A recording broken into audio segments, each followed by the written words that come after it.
we're almost, we're live right now. Is that a technique you learned in the army? I just finished the Timelines of Success interview, and Jonathan's down at the Collective in Reno, Nevada. Actually, I was going to say from an unknown place in Reno, Nevada, from a secret location, from a bunker in Reno, Nevada, by the river. But we're going to do a quick show on WP-Tonic, and this is going to be under 20 minutes because I love it under 20 minutes, and it's going to be good. And we're going to focus. We're going to do all our BSing on Google Hangouts, so you can see it if you really, really desire to see us beating on each other, throwing stuff at each other. Bickering. You can catch it on the site. But we're going to try to keep really a short, quick episode because we're getting some really good downloads on our own episodes, by the way. Very good. And I think it's because you're sending them out within Reno, too. This is growing. This show is growing. So it's good stuff, isn't it? It's better than what you see on American television. Yeah, but that's not really saying much, is it? And we look good right now in the recording. So welcome to WP-Tonic. I'm here with Jonathan Denwood, and we're somewhere at a secure location in Reno, Nevada. Not quite in the bunker because there's glass here and there's a beautiful river across the street, but we're definitely in an undisclosed location today. And I have a question about BlackHat, specifically BlackHat SEO. And Jonathan, we're going to do a special show just on BlackHat SEO. So go ahead, Jonathan. What is BlackHat SEO? Also, if you guys want to catch behind the scenes, if you go to WP-Tonic or even my site, there'll be a link somewhere, and you can watch the behind the scenes Google Hangout of us making this. And actually, it's coming out pretty good. Jonathan's in the best seat. I'm not. Glenn, everyone knows Glenn, of course. Glenn's got I think he took my kit back to my house, the lighting kit, but I don't have the lighting kit here today. It'd be nice to have one light, but it's still looking pretty good. So you really didn't need to know that on a podcast, all that I just told you. That's absolutely true. So let's get back to the BlackHat SEO. Jonathan, what is BlackHat SEO? Well, I want to start because this kind of hit off after listening to the last podcast on the Matt report, and Matt was one of our guests on WP-Tonic a few weeks ago, and his last interview was with Ozzy Rodriguez, who's a well-known WordPress Genesis developer, but he run with a couple co-hosts a really popular WordPress podcast, even more popular than WP-Tonic. That's hard to believe. It is. No, actually, our numbers are looking really good, especially the numbers around town. I can tell when you send it out to the WordPress organization here. Yeah. Our numbers go skyrocketing. Yeah. And it was called WP Bacon. Ours is I wonder where I got the name from, WP-Tonic. Sounds good to me. It sounds good to me. And what he was talking about was that one of the main reasons they have suspended the podcast recently. At some stage, they are planning to come back with it. But he said one of the main reasons why they stopped was that they were earning. It was taking a lot of time up, which it does. We both know that, don't we, Bill? Yeah, since I do the editing, it takes my time. Yeah. But we're getting better because we're using techniques like we're using now. If somebody wants to watch all the stuff behind the scenes, just go to the YouTube site. Yeah. The main reason was that they were making some good income from the podcast from various sources. But then they got attacked. They got BlackHat attacked, and they got totally removed from Google search. Right. When they were appearing under certain of their guests who were selling certain Premiere plugins or themes, and they used to do a special offer on their website. They used to appear quite high up in search for that particular plugin, but then they just disappeared. They just got absolutely wiped out, and their income from the various sources they were getting from the website totally disappeared. And he was saying that it was caused by somebody utilised BlackHat SEO techniques. So I thought that was really, really interesting. And so drum roll, we're now going to find out what BlackHat SEO techniques are. And watch this. This is a demonstration for Jonathan. You can tune in to the Google site to see this. When you touch the table, Looks like we're having an earthquake in Reno, and you can hear it. I really, by the way, I really don't know what to say to you. You know what a ring knocker is? You ever heard that before?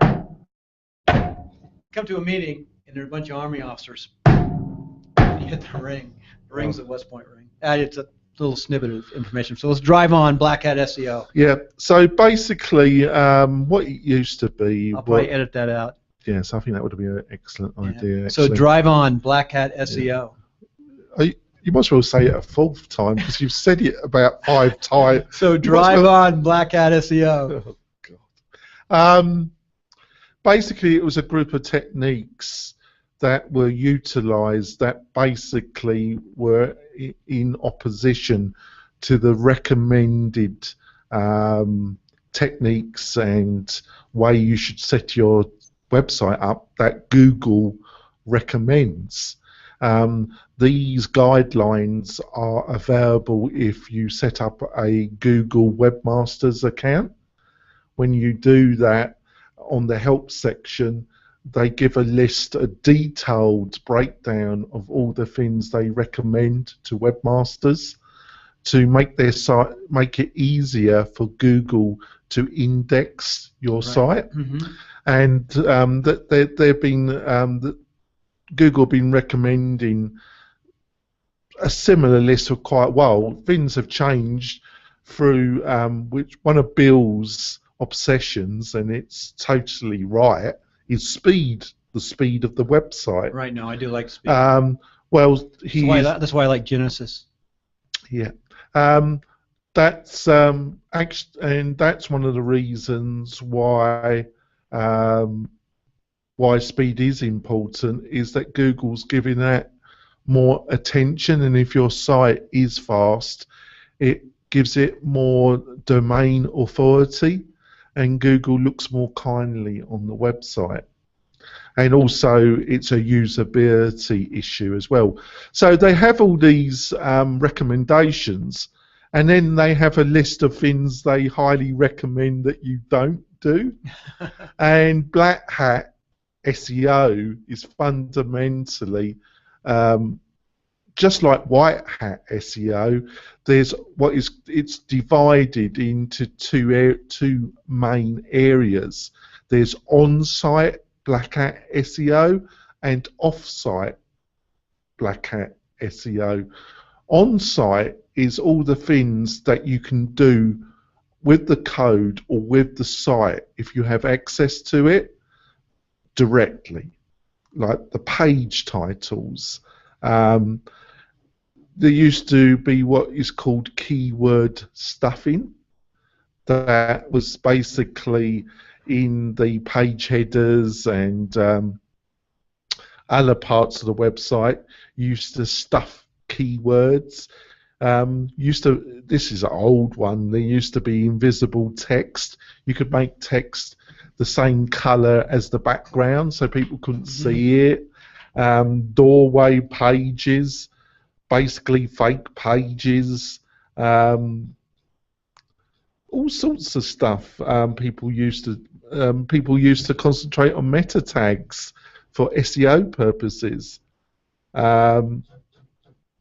There was a number of methodologies on how to optimize your website, but optimize it by utilizing BlackHat techniques. As Google's technology improves, their ability has declined enormously, and having a lot of keywords in your links, having repetitive keyword phrases on all your pages. These type of techniques have become quite a lot less popular and lost a lot less effective. As they became less effective, BlackHat SEO people then looked at the external SEO, BlackHat SEO, and what that covers is that a lot of people, I would say even now, I would say between 60 to 70. It's a difficult one. I was going to say 60 to 70%, but I'm going to backtrack a little bit and say at least 50% of your page ranking and of your domain ranking comes from who links to your website. What external websites link to your content. And this is one of the major this key element is at the center of Google's technology. This is why Google became the totally dominant force on the internet that it has become, because of its technology from its two founders, the technology they developed at Stanford University that was a matrix of different mathematical calculations that could calculate the value or worth of a website. And this link building is the main thing that BlackHat specialists aim at.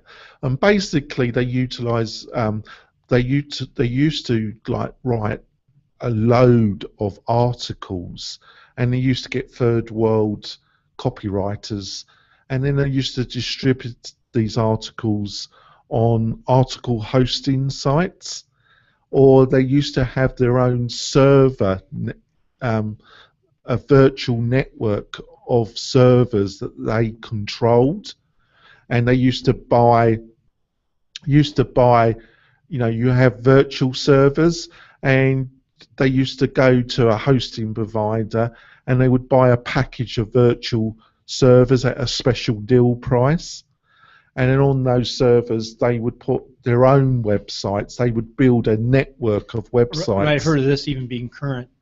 Oh, it still is. Yeah, the people then they it still is. Get the pinging back and forth.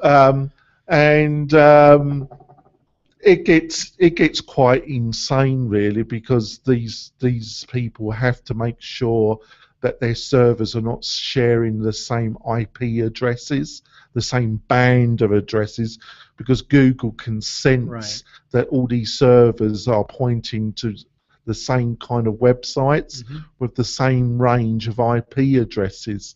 So it's got quite insane about how devious these BlackHat specialists have to hide what they're doing. And then about a year and a half, 2 years ago, the world of SEO and white hat SEO and black hat SEO, and there was a number of changes which Google introduced. First of all, it was with Google Analytics, which is the main free analytical program that Google provides to show where your traffic's coming from, how many people are landing on your pages. They used to show the keywords that people were using to come to your site. What keywords was driving traffic to your domain and to your key landing pages. And then all of a sudden, well, I wouldn't say sudden, they did broadcast it, but nobody thought they would do it. They decided they would remove all that data. So in Google Analytics, you can't actually see what keywords are driving traffic to specific pages or to your domain. Anybody's site. Yes. But then they introduced a couple of upgrades to their main technology, Penguin and a couple others, Penguin 1 and 2, which they fundamentally changed their position. Because what they used to do, they would de-index a website which they considered was not relevant or reduce its ranking. But now what they do is, if they feel that a site is utilizing these black hat techniques, they will penalise that domain. They will either reduce its page ranking or they will totally de-index the site, which means that the site disappears. Right. Now, a lot of BlackHat people who are making, the really good ones don't really want publicity, and they certainly don't talk. You get the odd article if you search, and but normally they keep a very low profile if they're making a good income. With the BlackHat people? They don't really. How do they make money, and what motivates them to do the things they do? Because they're paid by large companies and online marketers who are hired these, and then they there's a group of them in California that are well known in the industry, and they are hired by SEO companies and online marketing and by agencies but a BlackHat basically is going to knock out your competition, right? Well, I was getting to that. Okay. So basically, about a year and a half ago, you had this group of very well-paid BlackHat experts who keep a very low profile, and it looked like their livelihood was under threat. But what they did, they have now it's really now got nasty, because what they do now, Bill, is that they don't utilize BlackHat techniques for the actual owner of websites. They aim their techniques at the competition. They're hired, let's say you're in the casino industry. Let's say in Reno, you're one of the main 7 casino owners, and you want to increase the traffic to your website, and you want to decrease the traffic to your competitors. So there's the right way of doing that, but a quicker way, it's going to cost you a lot of money, but it's going to be a lot quicker, is to hire one of these BlackHat guys, and basically he utilizes his network and he sends a tidal wave of bad backlinks to your competitors' websites, right? A whole network of really crummy, spammy backlinks to your website, and Google then indexes your site. These competitors. So he sends the backlinks to my website. So no, the competitors' website. I mean the competitor's website. So he's just hooking in. Explain the backlink. What that is. Well, backlink is it's from either from a website or from a group of websites that Google considers to be spammers, to be low quality, who are run by really scammy people and produce really scammy quality. So they're putting links on those sites basically. So. Which are pointing to the competitors. Yeah, so all he's doing is put a link pointing to the competitor. That's it. Because don't get that confused. I get these weird posts on my site that are spam from time to time. Yeah, that normally that particular technique. These people, they don't tend to utilize that technique if they're targeting US-based competitors. They're hired. So it's just a bunch of crappy backlinks. Those techniques are utilized by people that are in this industry, but they are working abroad. But these people have their own server networks, which they disguise with fanaticism, because they don't want Google realizing they have direct control over these networks. And then they aim at the competitors, and basically they get those competitors' websites, their ranking reduced, or in the most extreme cases, Google de-indexes these competitors' websites. Obviously, there are ways to appeal to Google. If you're a large company and you do a lot of advertisement with Google, you'll probably have a direct manager in the Google organization which you can approach. If you haven't, they do have a form-based system which you have to fill in, but it can take quite a long time to get your site re-indexed. If the most extreme thing is you become de-indexed.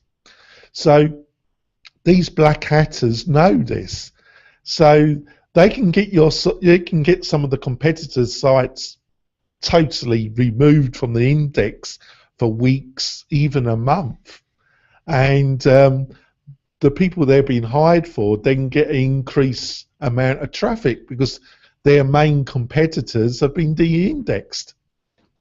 Right. No, I understand that. So that's basically what BlackHat SEO is. That's what it's becoming. White hat SEO is just opposite that, which is positive, right? It's building quality materials, building quality links with, doing outreach, talking to other website owners, becoming a proper guest blogger, building up content. But that takes time unless you've got an enormous budget. Even if you've got an enormous budget, it will still take time. Where hiring somebody to get your competitors knocked off the internet, in cost and time, it can be the cheaper solution. So now everyone understands what black hat SEO is and what white hat SEO. I know from time to time you hear that talked about and people laughing, especially the coders. You know, at the WordPress meetups here in Reno, Nevada. So that's good. People understand that better. You know, sometimes new people, even when they come to the collective for the meetups, they don't know those words and they go over the top. That's good. But I want to stress now that it's become a really dark. It was always pretty dark, and the people that were really good at it made an enormous amount of money. Okay.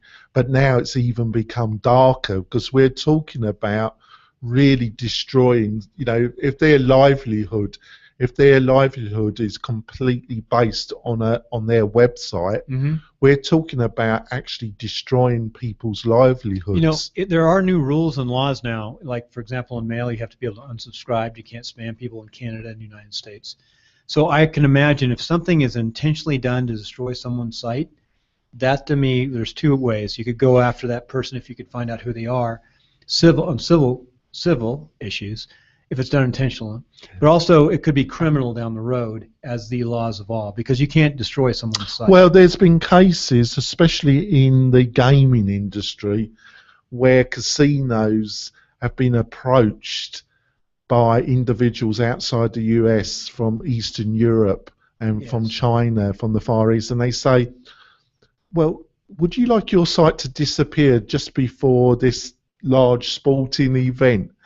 It would be unfortunate if your site disappeared for a week, or it might be a good idea to give us $100,000, and we can guarantee that your site won't disappear like for 3 days. I hope no one does that. They do it. I hope no one pays. Unfortunately, some people have paid. Yeah, it's amazing. But it's become a really there's a certain element, normally they are based outside the US, who it's become really a criminal exercise of. So we're in our bunker here. We can come out of the bunker because we're not going to do a black hat SEO. Well, I've never done that, so. Well, be quite truthful Except on my side, timelines of success. Be quite truthful about it. I would never. If you're not involved in the criminal side, but you're still doing kind of semi-grey black hat, you really do need to invest almost all your time only in that and build up a very sophisticated virtual network of servers. Right. And you really have to spend a lot of time. There are techniques. I am aware of I'm not an expert in it, but I understand the basics and I understand what they do.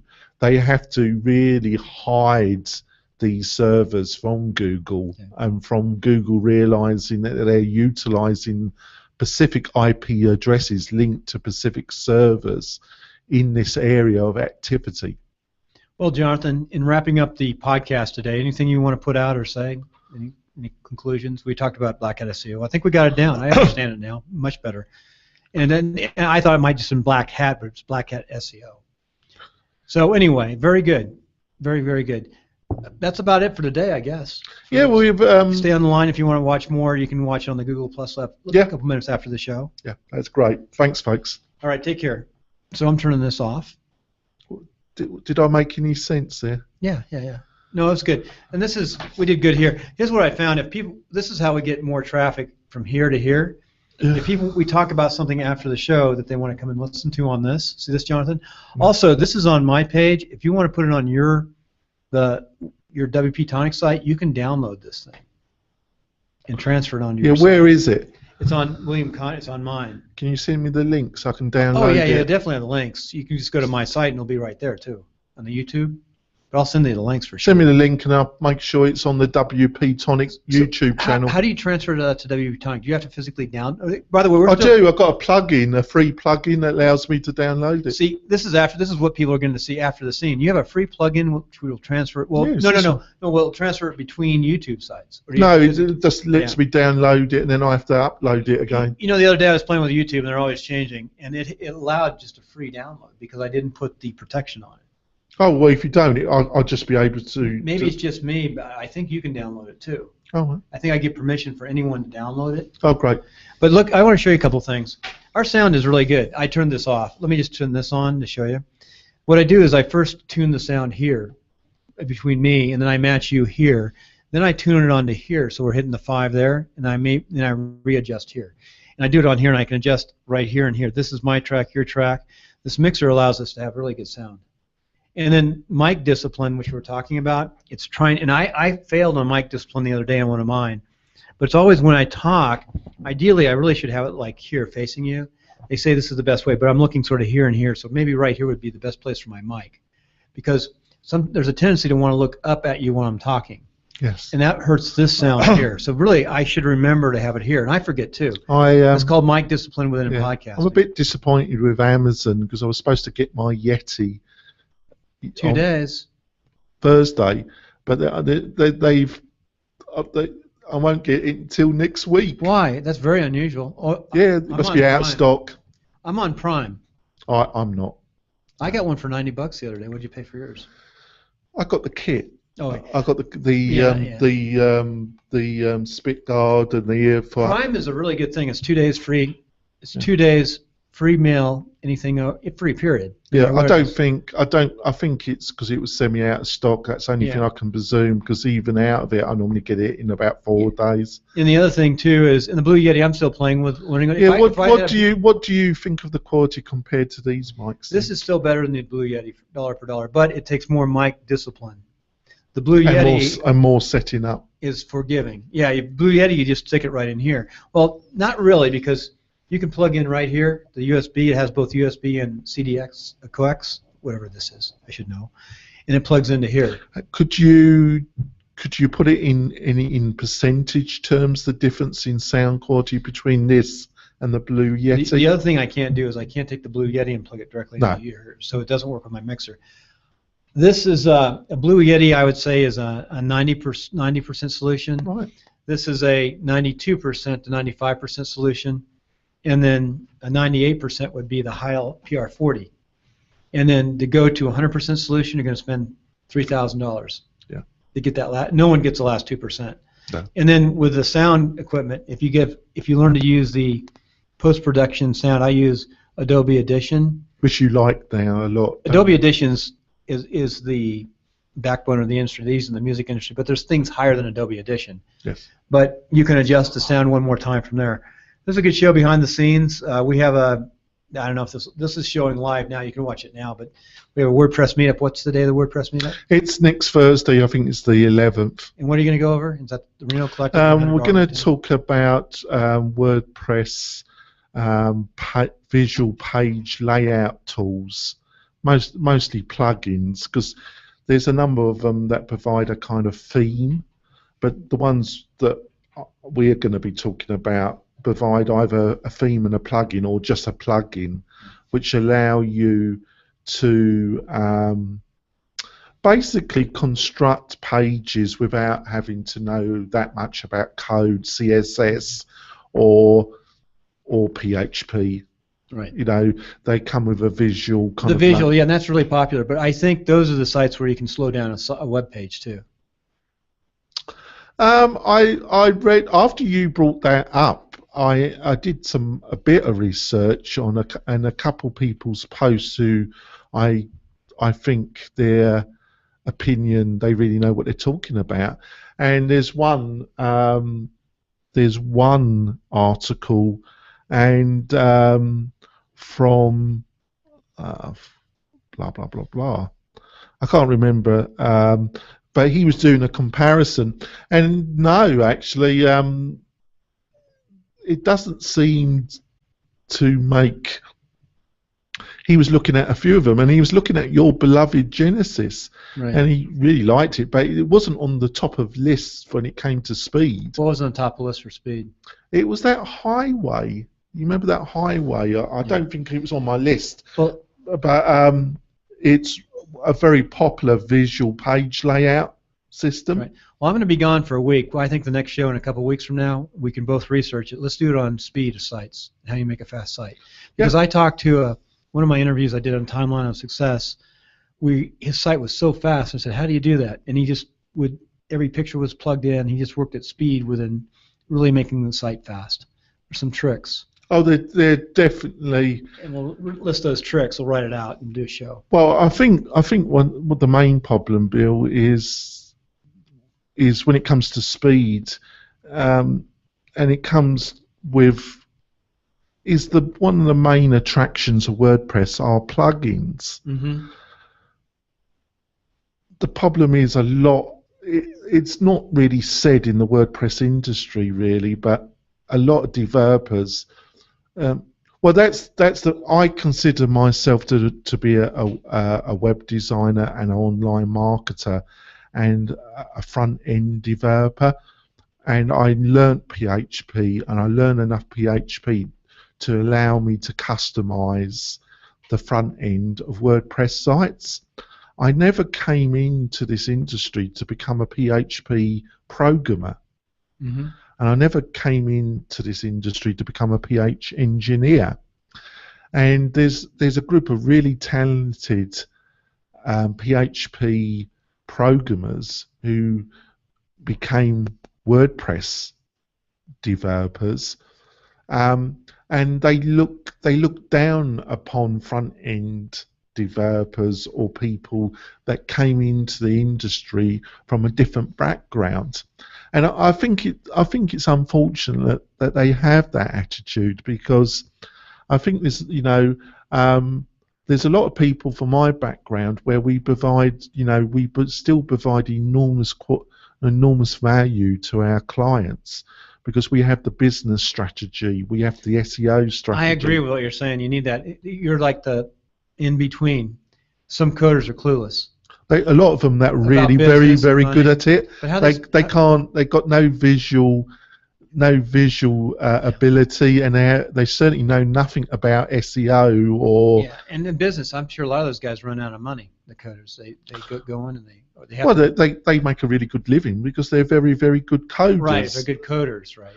And somebody has to run their business. They're not the person to help a business owner get a result from their business. No, because they don't have an idea what to do. They're so far removed from what the business person is doing, and it takes time. They don't want to even deal. They don't have the patience to deal with the problems of the business guy. I think there's a huge Kim, I think, is doing that. There's a huge need for that interface between business, WordPress, and the coders.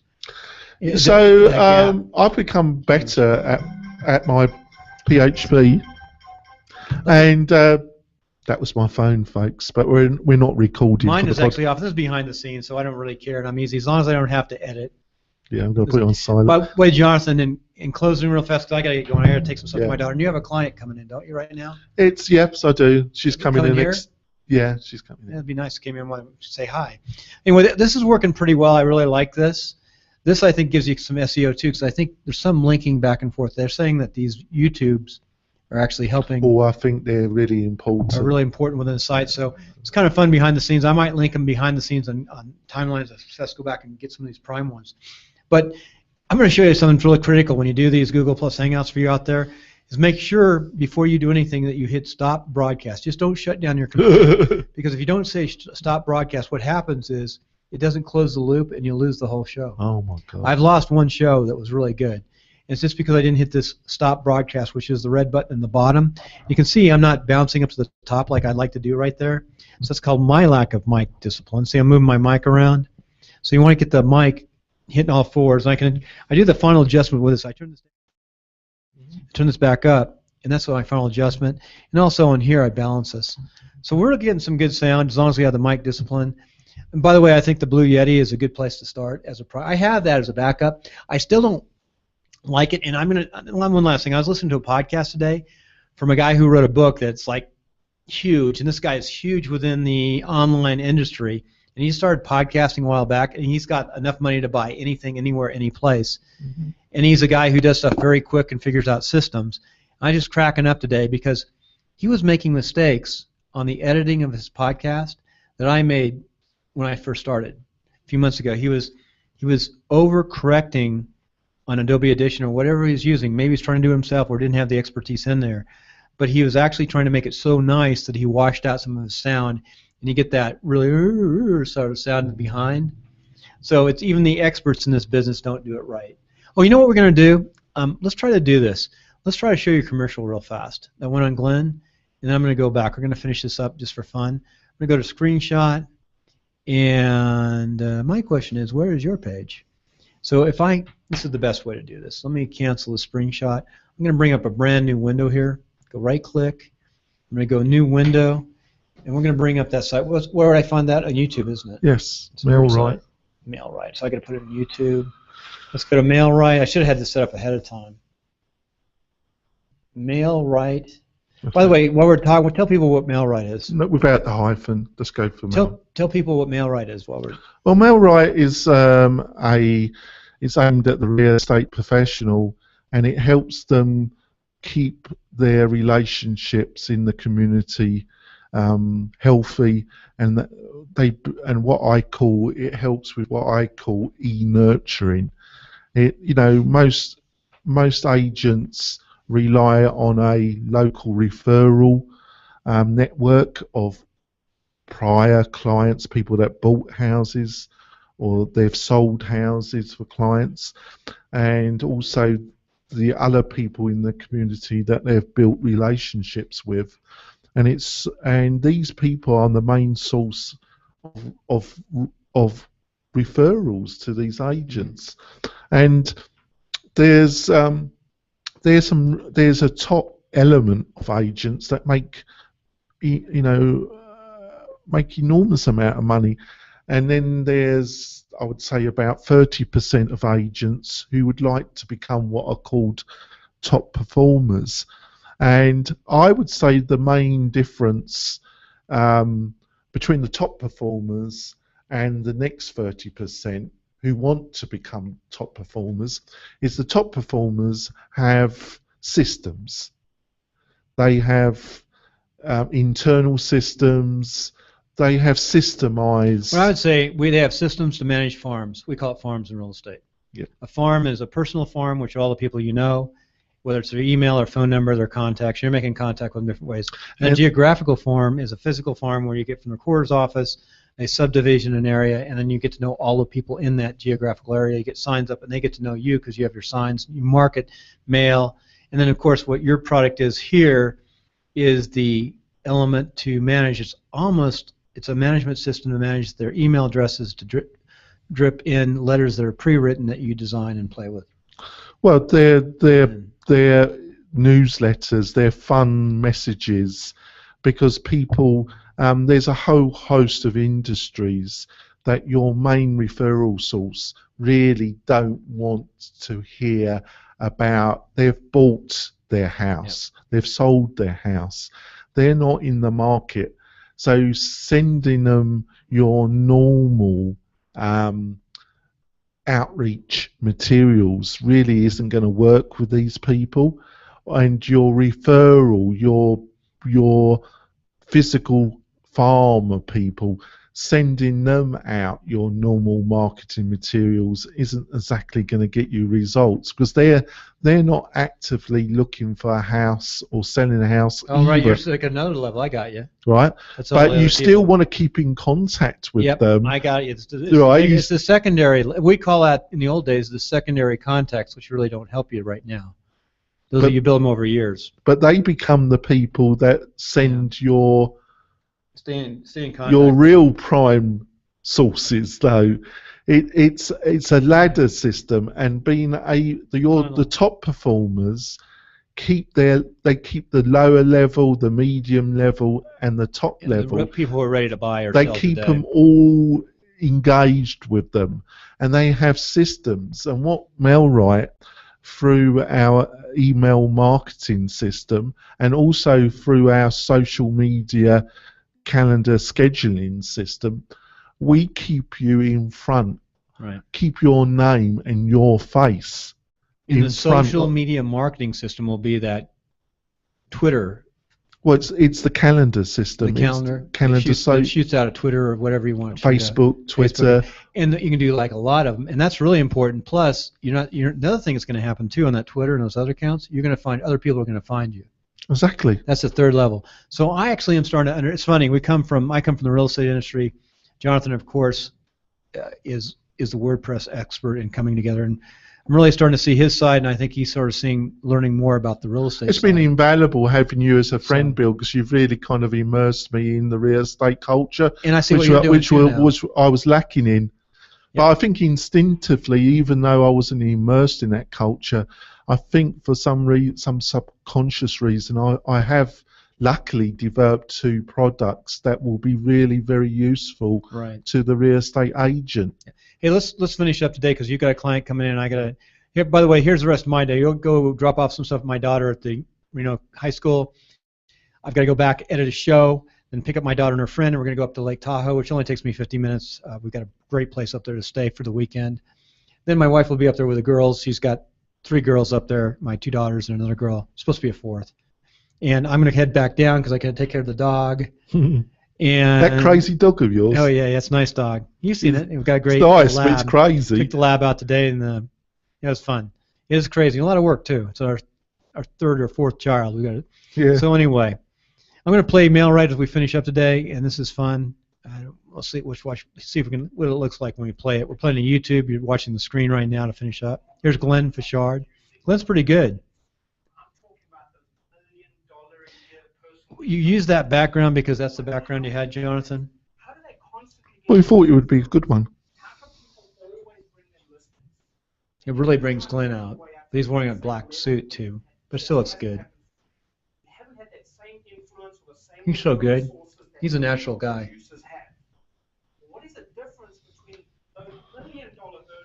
He's natural.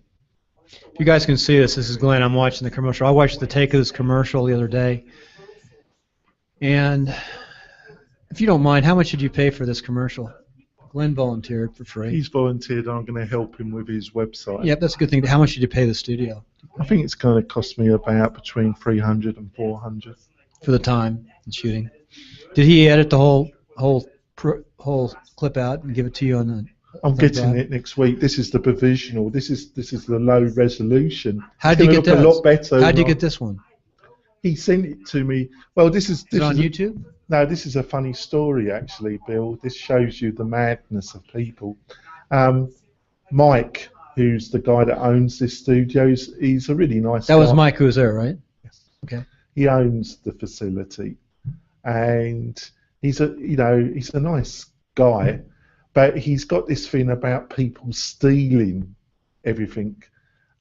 So he invested in this quite expensive system where he's got his own server, and when he does a video, he puts a low resolution clip, and he sends a link to you, and it's hosted on his server.